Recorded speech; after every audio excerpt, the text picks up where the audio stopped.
فوجی عہدیداروں کو وہاں سے چلے جانا چاہیے تھا، کیونکہ ان کی فوج کچھ ماری گئی اور کچھ کٹ گئی تھی، اور ان کے راجا نے بہت سے سپاہی سلطان محمود کو غلاموں کے طور پر دے دیے تھے۔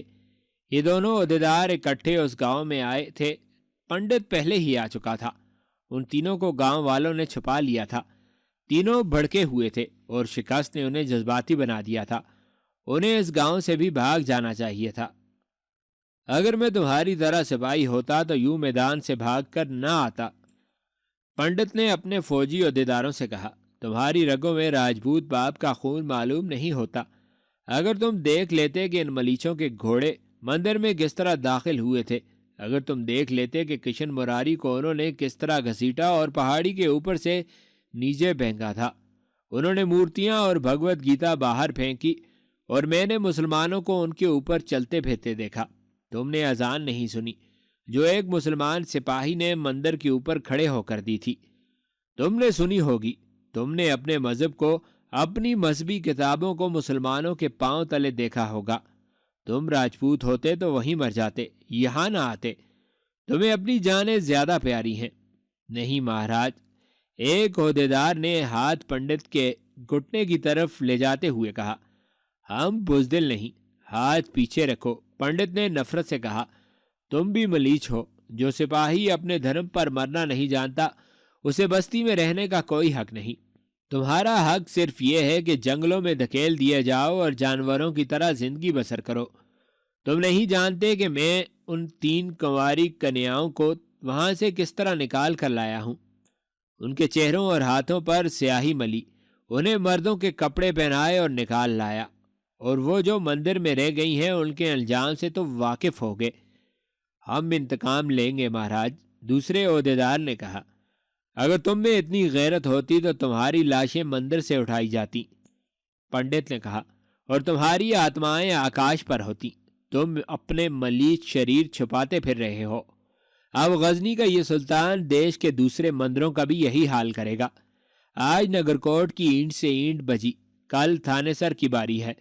تم جانتے ہو تھانے سر ہمارے لیے اتنا ہی مقدس ہے جتنا مسلمانوں کے لیے مکہ اور مدینہ۔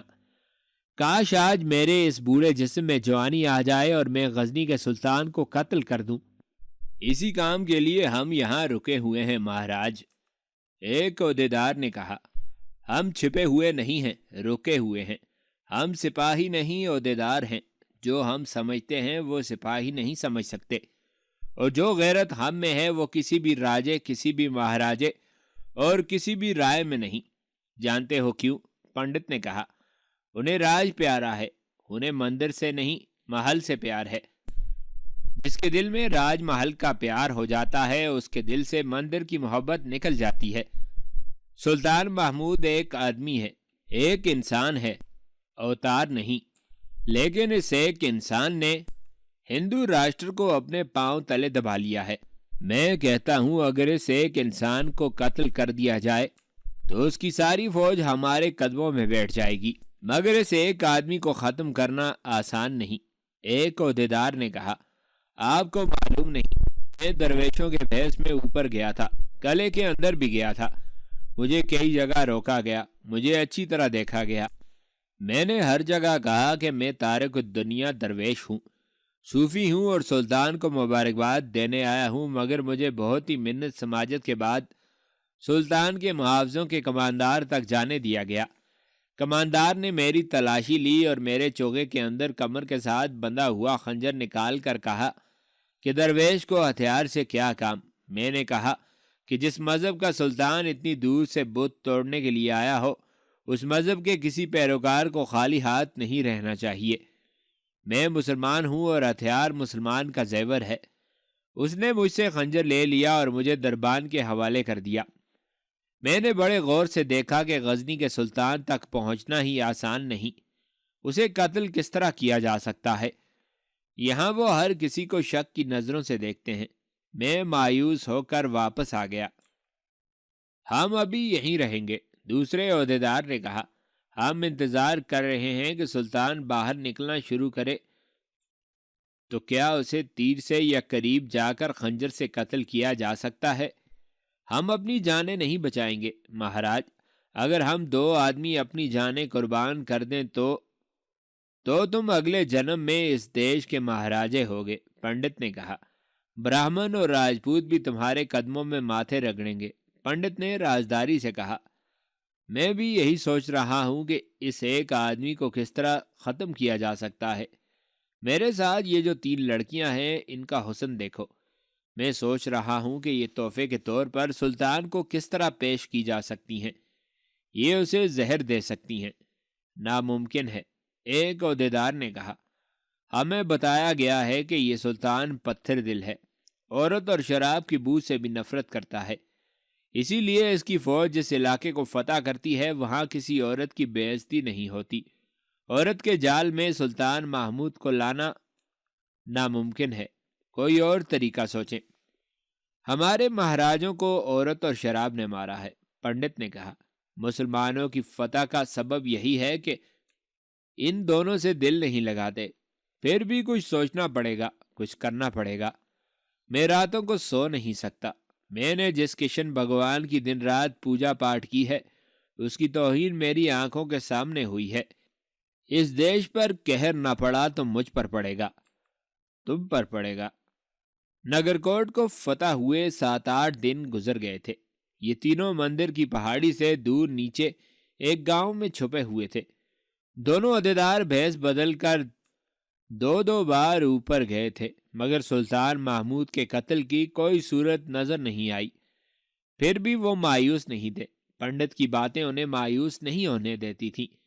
وہ اب اس امید پر بیٹھے تھے کہ سلطان اس علاقے کی سیر کے لیے باہر نکلے گا۔ انہوں نے 2 کمانیں اپنے پاس رکھ لی تھیں۔ یہ گھنا جنگل تھا اور درختوں میں ڈھکی ہوئی اونچی نیچی چٹانیں بھی تھیں۔ کہیں سے بھی چھپ کر تیر چلایا اور غائب ہوا جا سکتا تھا۔ اتنے میں الستگین گاؤں میں چلا گیا اور وہاں سے 4 آدمی لے آیا۔ دونوں عہدیداروں نے اسے دیکھا۔ ان کا یہ خیال تھا کہ غزنی کا یہ فوجی ان آدمیوں کو کسی بھیگار کے لیے لے گیا ہے۔ کچھ دیر بعد انہوں نے دیکھا کہ گاؤں کے آدمی واپس آ رہے تھے۔ ان کے ساتھ الستگین تھا اور گاؤں کے ایک آدمی نے کسی کو پیٹھ پر اٹھا رکھا تھا۔ عہدیداروں نے الستگین کو پہچان لیا اور وہ چھپ گئے۔ الستگین جب ان آدمیوں کے ساتھ گاؤں میں پہنچا تو گاؤں کے دوسرے لوگ جمع ہو گئے۔ بغرا خان کو چارپائی پر ڈال دیا گیا اور 2 بوڑھے اس کے زخم پر چوٹیں دیکھنے لگے۔ انہوں نے فوراً اس کا علاج شروع کر دیا۔ الستگین کے کہنے پر بغرا خان نے ان بوڑھوں سے کہا، اگر گاؤں میں ہمارے ساتھ کسی نے کوئی گڑبڑ کی تو سارے گاؤں کو آگ لگا دی جائے گی اور بوڑھے سے بچے تک کو زندہ جلا دیا جائے گا۔ آپ ہمارے بادشاہ ہیں، ایک بوڑھے نے کہا۔ سارا گاؤں آپ کی حاضری میں کھڑا رہے گا۔ گڑبڑ کی جرت کون کر سکتا ہے؟ ہم نے اس سے زیادہ گہرے زخموں اور خطرناک چوٹوں کا علاج چند دنوں میں کیا ہے۔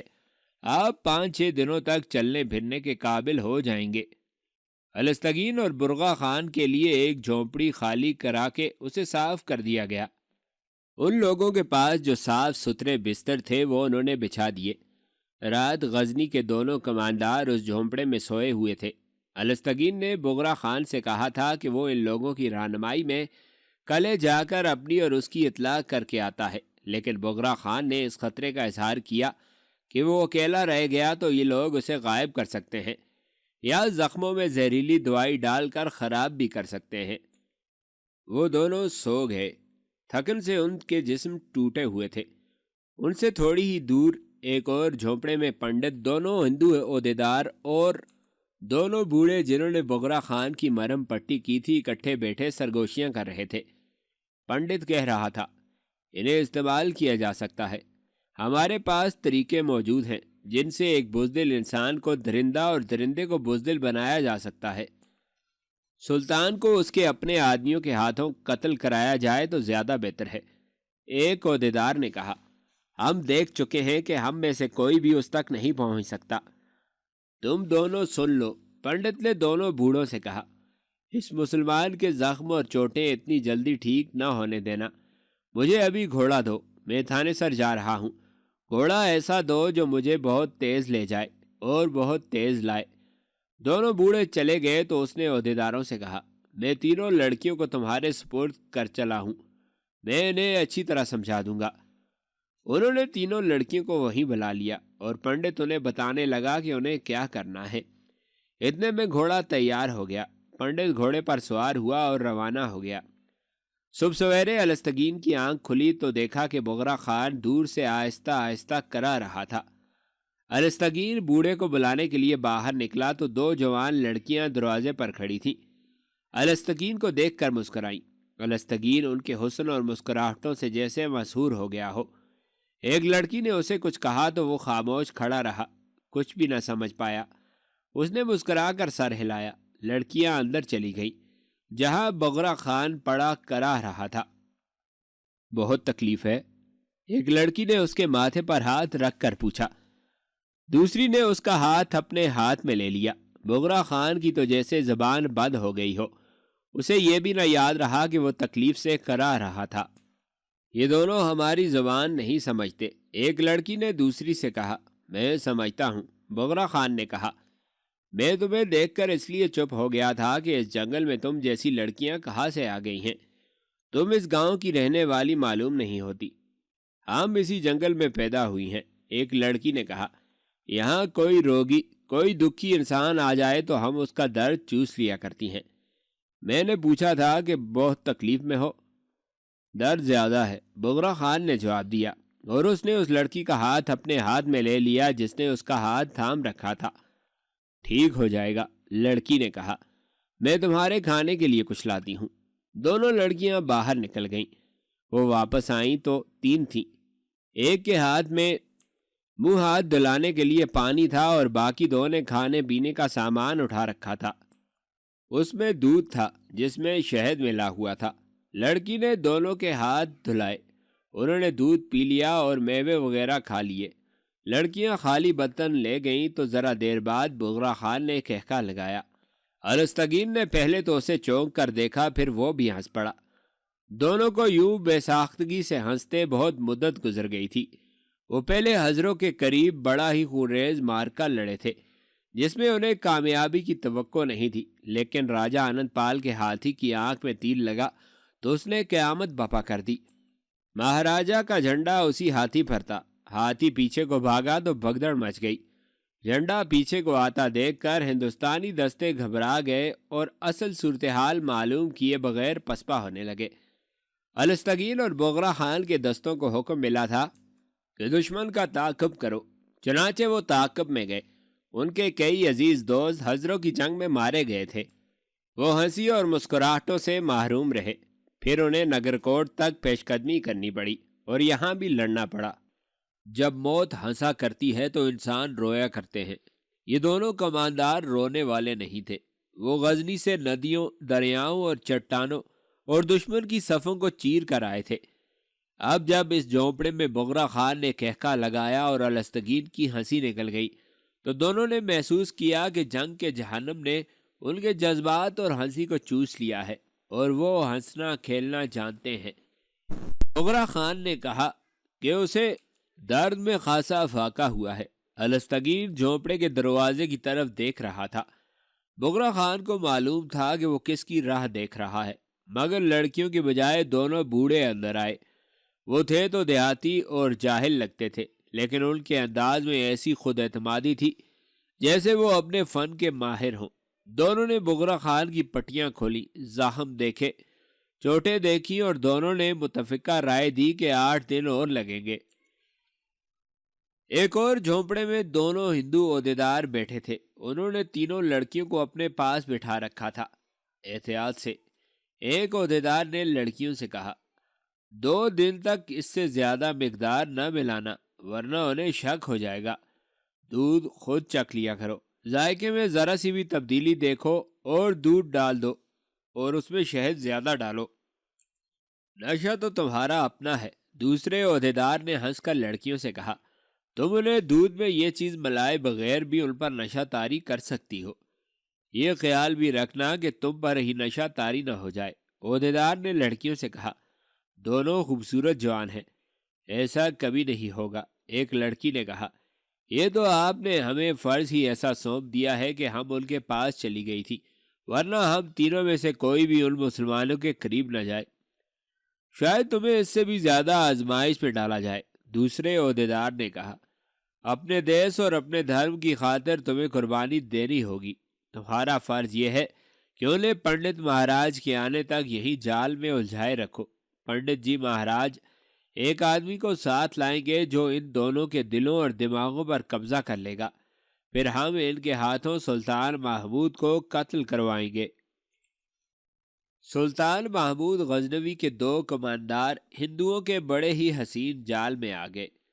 دوسرے تیسرے دن وہ اپنی فاتحانہ حیثیت اور اپنے عہدے اور فرائض بھول چکے تھے۔ انہیں پتہ نہ چل سکا کہ انہیں دودھ میں شہد اور شراب پلائی جا رہی ہے۔ انہوں نے چونکہ کبھی شراب نہیں پی تھی، اس لیے دودھ میں ملی ہوئی تھوڑی سی شراب بھی انہیں اتنا سا مخمور کر دیتی تھی کہ وہ ہنسنے کھیلنے لگتے تھے۔ اتنی حسین لڑکیوں نے بھی ان پر اپنا نشہ طاری کر دیا تھا۔ 2-3 دن اور گزرے تو ایک لڑکی نے بغرا خان کو اور دوسری نے الستگین کو کہنا شروع کر دیا کہ وہ انہیں اپنے ساتھ غزنی لے جائیں۔ دونوں کمانداروں نے یہ بھی پوچھنے یا دیکھنے کی ضرورت نہ سمجھی کہ اتنی خوبصورت لڑکیاں کون سے باپوں کی بیٹیاں ہیں۔ اس علاقے کے لوگوں کے رنگ تو بڑے صاف اور بعض کے گورے تھے، لیکن یہ لڑکیاں اس علاقے کی معلوم نہیں ہوتی تھیں۔ دونوں بوڑھے بغرا خان کا علاج کر رہے تھے۔ بغرا خان چلنے پھرنے کے قابل ہو گیا تھا، لیکن وہ اس گاؤں سے نہیں جانا چاہتا تھا۔ الستگین کا دل بھی اس جھونپڑے کی جنت کا قیدی ہو گیا تھا۔ دونوں دوست لڑکیوں سے کہنے لگے کہ وہ کبھی رات ان کے جھونپڑے میں گزارے۔ لڑکیوں نے انہیں بتایا کہ ان کے ماں باپ انہیں جان سے مار دیں گے۔ وہ کہتی تھی کہ والدین نے انہیں ان کی صرف تیمارداری کی اجازت دے رکھی ہے۔ یوں لڑکیاں ان کے جذبات کے ساتھ کھیل رہی تھیں۔ وہ میدان جنگ کے تھکے ماندے سپاہیوں کے لیے سراب بنی ہوئی تھی۔ وہ جس والہانہ انداز سے محبت کا اظہار کرتی تھی وہ ان کمانداروں کو دیوانہ بنا دیتا تھا۔ ہوریاں کندھوں پر بکھرے لہراتے ریشمی بالوں کو جب وہ چھوتے تھے تو ان کے جسموں پر کپ کپی سی طاری ہو جاتی تھی۔ تھوڑی ہی دور اوپر سلطان محمود نے ہندوؤں کا ایک بہت بڑا بت خانہ اجاڑ ڈالا تھا اور وہاں اب اذانیں گونجتی تھی، مگر اس کے 2 کماندار ہندوؤں کے جیتے جاگتے بتوں کی پوجا کر رہے تھے۔ تم نے مجھے بدبودار لاشوں اور خون کی بدبو سے اٹھا کر ایسی دنیا میں پہنچا دیا ہے جہاں مجھے یہ جھونپڑا بھی محل لگتا ہے۔ ایک روز بغرا خان نے اپنی لڑکی سے کہا، کہو تو میں تمہیں اس سے بھی زیادہ حسین دنیا میں پہنچا سکتی ہوں۔ لڑکی نے کہا، لیکن میں جو کچھ بھی کروں تمہیں کوئی اعتراض نہیں ہونا چاہیے۔ اور وہ چلی گئی۔ واپس آئی تو اس کے ہاتھ میں مٹی کا ایک پیالہ تھا۔ اس نے پیالہ بغرا خان کو دے کر کہا، پیو، یہ اس جنگل کے ایک درخت کے پھل کا رس ہے، یہ صرف اس خطے میں ہوتا ہے۔ بغرا خان نے پیالہ منہ سے لگایا۔ 3-4 گھونٹ پیے ہو گئے کہ لڑکی نے پیالہ اس کے ہاتھ سے لے لیا۔ بولی، ایک ہی بار نہ پیو۔ بغرا خان نے اس ذائقے کی کوئی چیز پہلے کبھی نہیں پی تھی۔ تھوڑی دیر بعد اسے سرور آنے لگا۔ اس نے لپک کر لڑکی کو اپنے بازو میں دبوچ لیا۔ میں اب چل پھر سکتا ہوں، لیکن تمہیں چھوڑ کر نہیں جاؤں گا۔ اگر سلطان مجھے تم سے جدا کرے گا تو میں اس کا حکم بھی نہیں مانوں گا۔ تم نے کبھی شراب پی ہے؟ لڑکی نے کہا، سنا ہے مسلمان شراب نہیں پیا کرتے۔ میں شراب پر لعنت بھیجتا ہوں۔ بغرا خان نے کہا، تم ہو تو مجھے شراب کی کیا ضرورت ہے؟ میں تمہیں شراب پلا چکی ہوں۔ لڑکی نے کہا، سچ بتاؤ، کیا تم اس چیز کو حرام سمجھتے ہو؟ وہ سنجیدہ ہو گیا اور کچھ سوچنے لگا۔ لڑکی کا چہرہ اس کی طرف بڑھنے لگا۔ اس کی آنکھوں کے سامنے لڑکی کا چہرہ پھیلتا چلا گیا اور پھر بغرا خان بھول گیا کہ حرام کیا اور حلال کیا۔ الستگین، اس نے اپنے دوست کو آواز دی۔ الستگین اسی جھونپڑی کے دوسرے کمرے میں تھا۔ دوڑا آیا۔ بغرا خان نے اسے کہا، دیکھو یہ لڑکی کتنی اچھی چیز کو شراب کہتی ہے، لو تم بھی پیو۔ اس نے پیالے کی طرف اشارہ کیا۔ الستگین نے پیالہ اٹھایا اور منہ سے لگا لیا۔ تھوڑی ہی دیر بعد وہ بھی انہی آسمانوں میں اڑنے لگا جن میں بغرا خان اڑ رہا تھا۔ انہوں نے اپنے آپ پر شراب حلال کر لی تھی، لیکن اسے وہ شراب نہیں کہتے تھے۔ ایک روز دونوں لڑکیاں جھونپڑے میں آئی تو انہوں نے دونوں کمالداروں کو اپنے پاس بٹھا لیا۔ ایک لڑکی نے بغرا خان سے بات شروع کی، تم نے ہم سے کبھی بھی نہیں پوچھا کہ ہم کس کی بیٹیاں ہیں اور کون ہیں۔ لڑکی نے کہا، ہم اس گاؤں کی رہنے والی نہیں، ہم دونوں کے باپ تاجر ہیں۔ تمہاری فوج جب نگرکوٹ کی طرف آ رہی تھی تو ہم اپنے باپوں کے ساتھ نگرکوٹ کے مندر میں پوجا پاٹ کے لیے آئی ہوئی تھی۔ تمہاری فوج کی خبر سن کر ہمارے باپ ہمیں واپس اپنے گھروں کو لے جانے کے بجائے اس گاؤں میں لے آئے۔ تیسری لڑکی قریبی رشتہ دار ہے۔ ہمارے باپوں نے اس گاؤں کے لوگوں سے کہا تھا کہ مسلمانوں کی فوج آ رہی ہے اور اتنی جوان اور خوبصورت لڑکیوں کو ساتھ لیے پھرنا ان کے لیے بہت خطرناک ہے۔ انہوں نے گاؤں والوں سے کہا کہ وہ ہم تینوں لڑکیوں کو یہاں چھپا لیں، جب خطرہ ٹل جائے گا تو وہ ہمیں لے جائیں گے۔ وہ اب آ گئے ہیں اور ہمیں ساتھ لے جائیں گے۔ اپنے دوست کو اپنی زبان میں سمجھاؤ کہ تم دونوں ہمارے ساتھ چلو، ہمارے باپ تمہیں اپنے ساتھ لے جانے پر راضی ہو جائیں گے۔ بغرا خان نے الستگین سے بات کی تو اس نے کہا کہ ہم فوج کے آدمی ہیں، اگر ہم پکڑے گئے تو ہمیں غدار اور بھگوڑا کہا جائے گا اور ہمارے سر قلم کر دیے جائیں گے۔ اگر یہ لڑکیاں ہمارے ساتھ رہنا چاہتی ہیں تو ہم انہیں ساتھ رکھنے کا کوئی اور طریقہ اختیار کریں گے، انہیں ہمارے ساتھ چلنا چاہیے۔ لڑکیاں مایوس ہو کر چلی گئی۔ تھوڑی دیر بعد دو آدمی آئے، انہوں نے بتایا کہ وہ لڑکیوں کے باپ ہیں۔ انہوں نے لڑکیوں کو اس گاؤں میں لانے کی وجہ وہی بتائی جو لڑکیاں بتا چکی تھی۔ انہوں نے اپنا مسئلہ یوں پیش کیا کہ وہ لڑکیوں کو لے جانے آئے ہیں لیکن راستے میں مسلمان فوجیوں کا خطرہ ہے۔ لڑکیاں اتنی خوبصورت ہیں کہ جن کی نظر ان پر پڑ گئی وہ انہیں اٹھا لے جائے گا۔ اس خطرے سے بچنے کے لیے ایک ہی طریقہ ہے کہ بغرا خان اور رستگیل ان کے ساتھ چلیں اور منزل پر پہنچا کر واپس آ جائیں۔ ان کا انہیں الہام ملے گا جو وہ اپنے تصور میں بھی نہیں لا سکتے۔ ہم تمہیں منزل تک پہنچا دیں گے، بغرا خان نے کہا، لیکن ہمارا انعام یہ لڑکیاں ہوں گی۔ اگر تمہیں منظور نہیں تو تم چلے جاؤ۔ انہی کی خاطر تو میں نے اتنا خطرہ مول لیا تھا، ایک لڑکی کے باپ نے کہا۔ میں اپنی لڑکی کو تمہارے حوالے نہیں کر سکتا اور تم لڑکیوں کو یہاں سے نہیں لے جا سکتے، بغرا خان نے کہا۔ اسی رات کا ذکر ہے، دونوں لڑکیاں بغرا خان اور رستگیر کے پاس تھی اور انہیں شراب پلا رہی تھی۔ دونوں کے ذہن اپنے قابو سے نکل گئے تھے۔ جھونپڑے کا دروازہ کھلا اور ایک درویش صورت آدمی اندر آیا۔ اس کے چہرے پر داڑھی تھی اور سر کے بال لمبے تھے۔ اس نے چوغا پہن رکھا تھا، ہاتھ میں لمبا عصا تھا جس کے سر پر لکڑی کا سانپ بنا ہوا تھا۔ لڑکیوں نے اسے دیکھا تو وہ تیزی سے اٹھی اور درویش کے پاؤں چھوئے۔ انہوں نے بغرا خان اور رستگیل کو بتایا کہ یہ ایک جوگی ہے جو کبھی کبھی ادھر سے گزرتا ہے۔ کسی کو معلوم نہیں کہ یہ کہاں رہتا ہے اور اس کا مذہب کیا ہے۔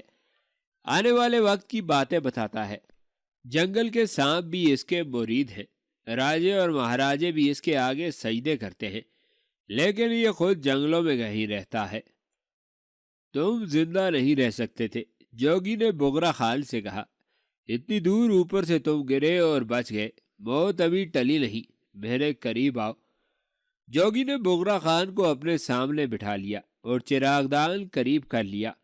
اس نے ایک ہیرا سا نکالا اور اس طرح اپنے اور بغرا خان کے درمیان کیا کہ دیے کی روشنی اس پر پڑتی اور اس سے رنگ برنگی کرنیں بغرا خان کی آنکھوں میں پڑتی تھی۔ یہ رنگ دلکش اور پرفریب لگتے تھے۔ جوگی نے بغرا خان سے کہا کہ آنکھیں کھلی رکھو اور اس ہیرے کو دیکھتے رہو، اس میں تمہیں ایک رنگ موت کا اور ایک زندگی کا نظر آئے گا۔ جوگی نے کہا، ہم دیکھیں گے کہ تمہارا رنگ کون سا ہے۔ رنگ ایسے دل فریب تھے اور جوگی کی باتوں کا اثر بھی تھا کہ بغرا خان مدہوش سا ہونے لگا۔ اس نے شراب بھی پی رکھی تھی، اس کا شعور پہلے ہی مدہوش تھا۔ اسے معلوم نہیں تھا کہ جوگی نے اسے اپنے سامنے بٹھا کر اپنی نظریں اس کی آنکھوں میں جما رکھی ہیں۔ جوگی مخمور سی آواز میں کہہ رہا تھا، مجھے بڑی حسین زندگی نظر آ رہی ہے۔ میں ہوں اور وہ لڑکی ہے جسے میں چاہتا ہوں، میں اس زندگی کا بادشاہ ہوں۔ جوگی نے ہیرا نما شیشہ اوپر کیا، بغرا خان کی نظریں اس پر جمی رہی۔ جوگی ہیرے کو اپنی آنکھوں کے سامنے لے گیا، پھر بغرا خان کو محسوس ہی نہ ہوا کہ ہیرا درمیان سے ہٹ گیا ہے اور اس کی نظریں جوگی کی آنکھوں میں جکڑی گئی ہیں اور جوگی کے الفاظ جن میں موسیقی تھی، آنکھوں کی راہ اس کے ذہن میں اترتے جا رہے ہیں۔ وہ ہپنوٹائز ہو چکا تھا، وہ ایسے لہجے میں بولنے لگا جیسے خواب میں بول رہا ہو۔ ہاں یہی جنت ہے، مجھ سے یہ جنت کوئی نہیں چھین سکتا۔ میں غزنی کا بادشاہ ہوں، میں قتل کر دوں گا، میری تلوار پیاسی ہے۔ ارسطگیل دیکھ رہا تھا مگر اسے ایک لفظ بھی پلے نہیں پڑ رہا تھا۔ جوگی نے اسے اپنے سامنے بٹھا لیا اور اس پر بھی وہی عمل کیا، اور وہ بھی ذرا سے وقت بعد بغرا خال کی طرح بولنے لگا۔ انسان جب اپنے کردار کو گناہوں کے دل فریب رنگوں میں رنگ لیتا ہے تو اسے ہپنوٹائز ہوتے دیر نہیں لگتی۔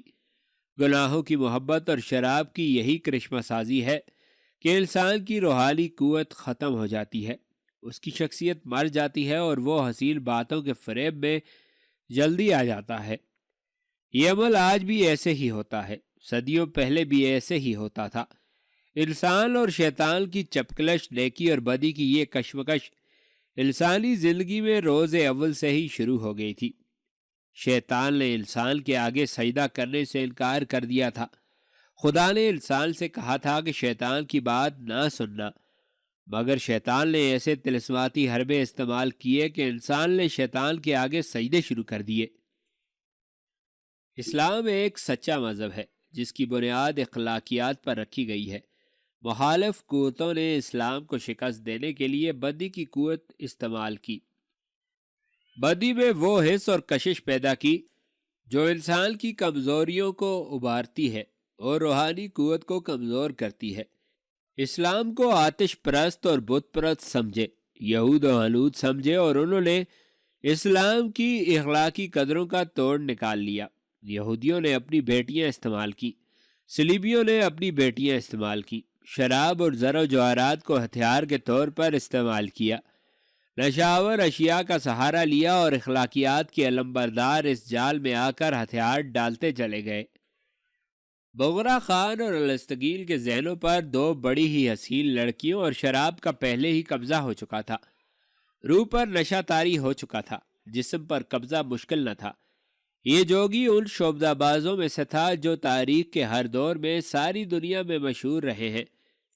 رسے کو بین بجا کر لاٹھی کی طرح کھڑا کر دینا ان کا کمال تھا۔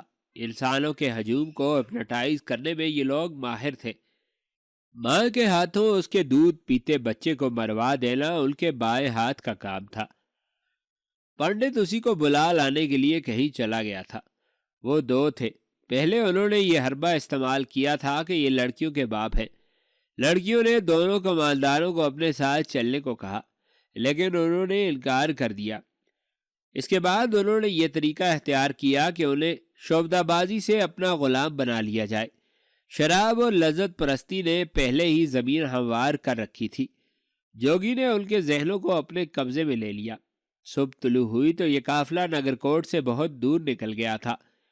بغرا خان اور الستگیل گھوڑوں پر سوار تھے، ساتھ دو اونٹ تھے، ان کی پالکیوں میں لڑکیاں تھیں اور ایک پنڈت، اور وہ دونوں آدمی بھی ساتھ تھے جنہیں پنڈت ساتھ لے گیا تھا، اور دونوں ہندو فوجی عہدیدار بھی تھے۔ بغرا خان اور الستگیل شہزادوں کی طرح گردنیں تانے ہوئے تھے، وہ ہنس رہے تھے، اور جن کے وہ قیدی تھے انہیں وہ اپنا غلام سمجھے ہوئے تھے۔ قافلہ چلتا رہا، رکتا رہا۔ بغرا خان اور الستگیل کو کھانے اور دودھ میں کوئی نشاور دوائی دی جاتی رہی، اور وہ اپنے آپ سے، اپنے مذہب اور اپنے وطن سے بے خبر چلتے گئے، اور یہ قافلہ تھانے سر پہنچ گیا۔ تھانے سر اس دور میں بہت بڑا مندر تھا، نگرکوٹ سے بھی بڑا۔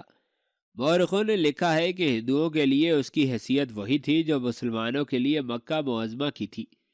اس مندر کے تہہ خانے بھی تھے، اس میں غلام گردشیں اور اندرونی راستے بھول بھلائیوں جیسے تھے۔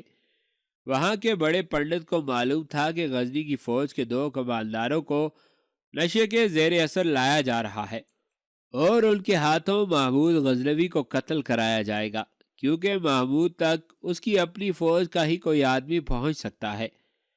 ان دونوں کے لیے مندر کے تہہ خانے میں دو کمرے تیار کیے گئے تھے۔ انہیں کسی محل کے کمرے جیسا بنا دیا گیا تھا۔ اندر ایسی خوشبو چھوڑی گئی تھی جو مدہوشی اور سرور طاری کر دیتی تھی۔ بستر نرم و گداز اور چھتوں کے ساتھ رنگین فانوس لٹک رہے تھے۔